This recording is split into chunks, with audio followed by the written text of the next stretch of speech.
South Dakota, one of the smaller states. We're known for the natural beauty, whether it's the Badlands or the Black Hills, Mount Rushmore, Crazy Horse, bison of the Great Plains. We also like to pay tribute to our hometown heroes, those that fought and served or still on active duty. From former Governor Foss, who was a Marine flying ace, to Woodrow Keeple out on the reservation teaching in the schools. We're a small state, but we're also a proud state. All of our newly enlisted sailors or commissioned officers in the Army to the Marines. This is some South Dakota's own. These are some of their stories. During World War II, in retaliation for the attack on Pearl Harbor, the United States fleet began heading throughout the Pacific. Japan was looking to extend their Pacific defense perimeters. The Battle of Midway, along with the Guadalcanal campaign, were widely considered to be the turning point of the war in the Pacific theater. It was also a huge turning point for naval warfare due to the fact that aviation was now included in it. The historian John Keegan even called the battle the most stunning and decisive blow in the history of naval warfare, while other historian Craig Simmons called it one of the most consequential naval engagements in world history. And although Midway was a naval battle, most of it was done with the aviation. The flying aces are the ones to thank. Many gave their lives. Lieutenant Commander John C. Waldron was one of them, and this is his story. Waldron was born August 24th, 1900, Fort Pierre, South Dakota, son of a rancher, Charles Westbrook Waldron, and Jane Metra, grandson of lawyer and probate judge George Prentice Waldron, and sixth great-nephew of Richard Waldron. He was out of colonial New Hampshire families on his father's side and Oglala Lakota tribe of the southern background on his mother's side. In the midst of his armed force career, he married Adelaide Wentworth and had 2 daughters. World War II, Navy Commander George Philip Jr., a Navy Cross recipient and namesake of the same ship, was the son of Waldron's sister, Alice Island Waldron, so a strong family with naval connections and ties. He received an appointment as midshipman from his home state on June 16th of 1920 and graduated from the United States Naval Academy class of 1924. His initial sea duty was aboard the Seattle CA-11 ship. Waldron then went to the Naval Air Station in Pensacola, Florida, where he received his wings in the summer of 1927. Over the ensuing months, Waldron flew with Torpedo Squadron VT-1S, VT-9S, and received his promotion to lieutenant junior grade on February 16th of 1928. He served at the Naval Academy from May 24th to September 13th of 1929, where he was instructed midshipman in the field of aviation.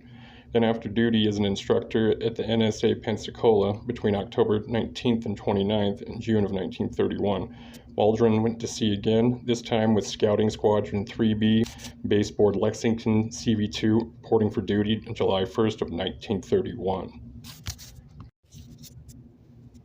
Waldron flew observation aircraft off Colorado BB-45 before he joined the Patrol Squadron 1V VP Battle Force for a brief period in late 1936, subsequently flying from Saratoga with Fighting Squadron 3 VF-3 until the early summer of 1939.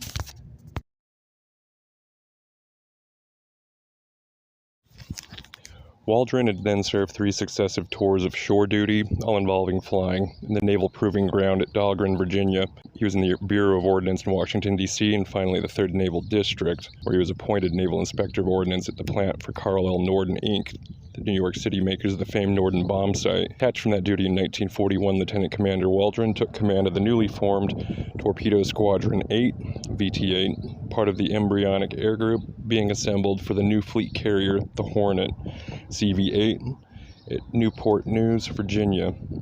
The Pearl Harbor attack that took place, though, meant that the training of his men had to be intensive.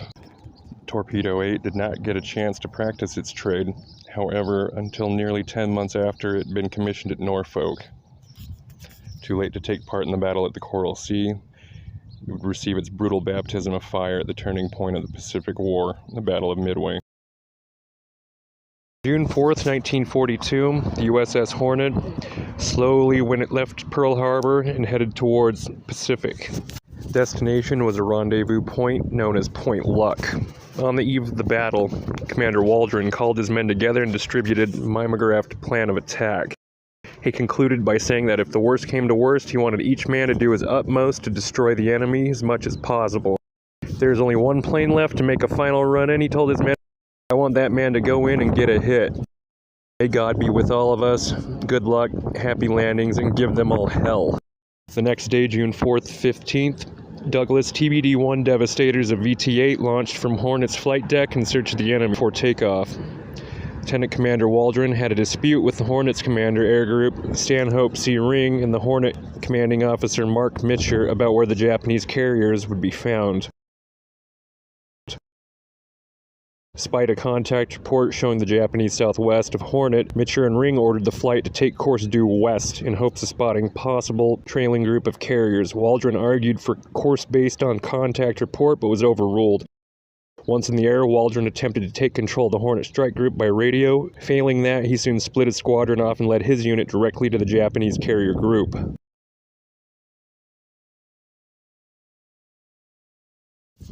Waldron, leading the first carrier planes to approach the Japanese carriers at 0900 local time, over an hour before the American dive bombers would arrive, was grimly aware of the lack of fighter protection, but true to the plan of attack, committed Torpedo 8 to battle without fighter escort, underpowered with limited defensive armament, and forced by unreliability of their own torpedoes to fly low and slow directly at their targets.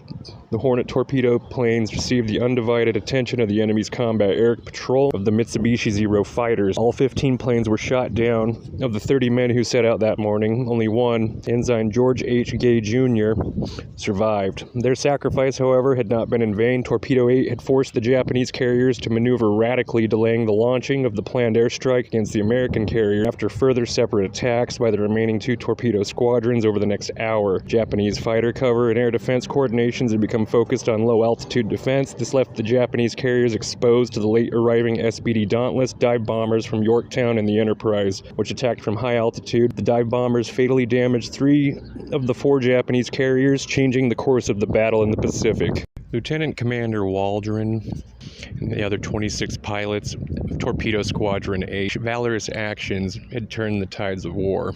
With all the disarray with the Japanese carriers and fleet, their sacrifice gave time for the United States to get their fighter planes in. They were able to take out 3 or 4 of their aircraft carriers. 26 of the pilots were shot down due to the dive bombers not being the fastest of planes, and the gunner is on the rear. The Japanese Zeros were incredibly fast and mobile. A bridge that crosses the Missouri River connecting Pierre and Fort Pierre together in South Dakota was dedicated in remembrance of Lieutenant Commander Waldron's sacrifice in being a hometown hero. He was awarded the Navy Cross for his heroic actions and acts of valor at the cost of his life and the 26 other pilots who died in Midway. The Dauntless was the one plane that had survived that part of that theater. And it was shot 126 times and still made it back. South Dakota, we love our heroes and our veterans. And for more information on Waldron, there's plenty out there. These were just brief highlights of his life and military career.